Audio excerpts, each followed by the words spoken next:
नमस्कार, छायाज रेसिपीजमध्ये आज आपण कोबीपासून खूपच चटपटीत मस्त अशी रेसिपी बनवतोय। यासाठी इथे मी कोबी घेतलाय।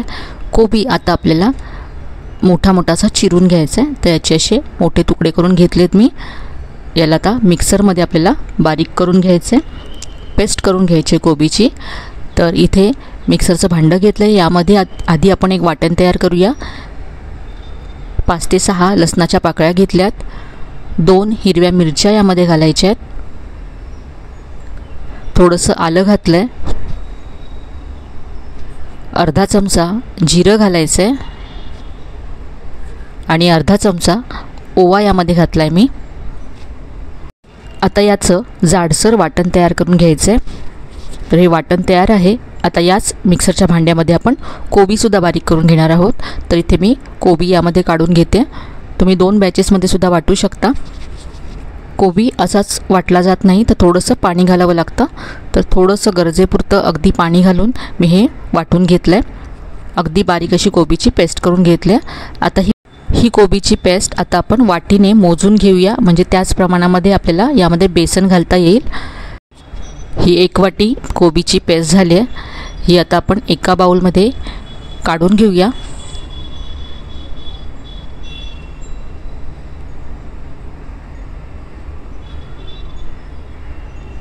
वाटताना अगदी थोडं पाणी घालायचं आहे, 2 ते 3 चमचे पाणी घालायचं आहे।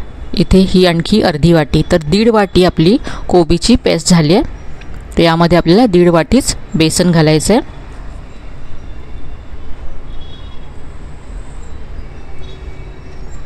तर याच वाटीने मोजून इथे मी आता 1.5 वाटी बेसन घेते। ही 1 वाटी आणि आणखी अर्धी वाटी। यानंतर यामध्ये 2 चमचे तांदळाचं पीठ घालायचं आहे। तांदळाच्या पिठामुळे रेसिपीला कुरकुरीतपणा यायला मदत होईल। 1 चमचा सफेद तीळ घातलेत, पाव चमचा हिंग घालायचं आहे, चवीप्रमाणे मीठ घालायचं आहे। यानंतर अर्धा चमचा इथे मी लाल तिखट घातलं आहे। यामध्ये आपण हिरव्या मिरच्यासुद्धा घातल्यात, त्यामुळे लाल तिखट तुमच्या चवीप्रमाणे इथे तुम्ही कमी जास्त करा। अर्धा चमचा धनेजिरे पूड घातली, पाव चमचा हळद घालायची आहे आणि नंतर यामध्ये 2 चमचे तेल घालायचे। आता हे सगळं मिक्स करून घेऊया। यामध्ये आपल्याला पाणी अजिबात घालायचं नाही आहे। कोबीला भरपूर प्रमाणामध्ये पाणी सुटतं, त्यामुळे इथे आता पाणी अजिबात घालत नाही आहे। तुम्हाला जर हे अगदीच कोरडं आहे असं वाटलं तर तुम्ही हे 5 मिनटं बाजूला ठेवून द्या, म्हणजे हे अगदी व्यवस्थित होईल। यामध्ये मी कोथिंबीर घातली नाही आहे, तर इथे बारीक चिरलेली कोथिंबीर घातली। मिक्स करूया। तर हे घट्टसरच आपल्याला हवं आहे। तर याची कन्सिस्टन्सी तुम्ही पाहू शकता।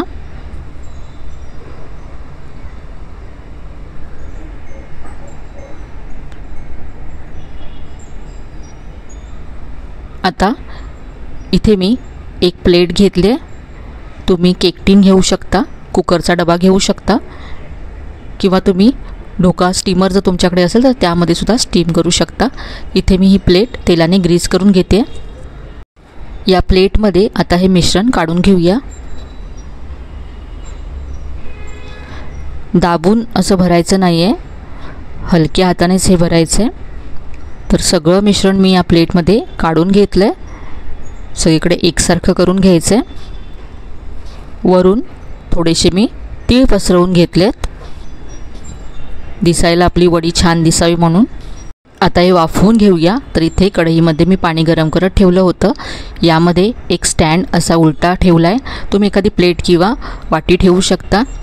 यामध्ये ही प्लेट ठेवायची आहे आणि झाकण ठेवून ही वडी आपल्याला 10 ते 12 मिनटं वाफवून घ्यायची आहे। तर इथे साधारण 12 मिनटं झालेत आणि वडी तयार झाली आहे। गॅस बंद करायचा आहे आणि ही वडी पूर्ण थंड झाल्यानंतरच आपल्याला याचे तुकडे करायचे आहेत। हे पूर्ण थंड झालं आहे। आता याच्या आपण वड्या पाडूया। तर आज आपण ही कोबीची वडी बनवतोय। चवीला अप्रतिम लागते आणि अगदी पौष्टिक आहे। मुलं कोबीची भाजी खात नसतील तरीही या वड्या अगदी आवडीने खातील, इतक्या ह्या चवदार होतात। तर इथे पाहू शकता किती मस्त अशा ह्या वड्या तयार झाल्यात, अजिबात कुस्करत नाही आहेत, अगदी परफेक्ट आपल्या वड्या तयार झाल्यात। तुम्ही या डीप फ्राय करू शकता। आज आपण या शॅलो फ्राय करणार आहोत। तर इथे मी सगळ्या वड्या काढून घेतल्यात। आता या आपण शॅलो फ्राय करूया। इथे मी गॅसवरती पॅनमध्ये 2 ते 3 चमचे तेल घातले। तेल गरम झाल्यावरती या वड्या तेलामध्ये सोडायच्या आहेत।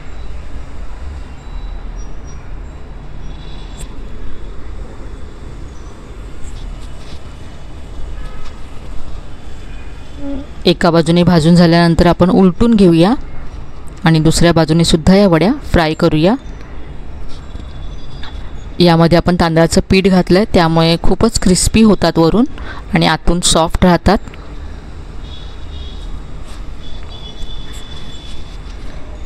सगळ्या बाजूने ह्या वड्या आपण अशा फ्राय करूया। तुम्हाला या वड्या जर फ्राय करायच्या नसतील तर तुम्ही कढीपत्ता, मोहरी, सफेद तीळ याची फोडणी देऊन सुद्धा या वड्या खाऊ शकता। तशाही या वड्या खूपच चवदार लागतात।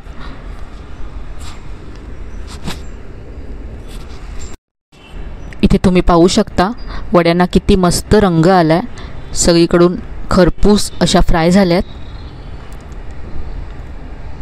तर वड्या आता आपण काढून घेऊया।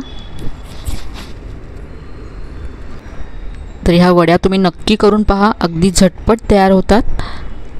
टोमॅटो केचप बरोबर किंवा कुठल्याही चटणी बरोबर तुम्ही ह्या सर्व करू शकता।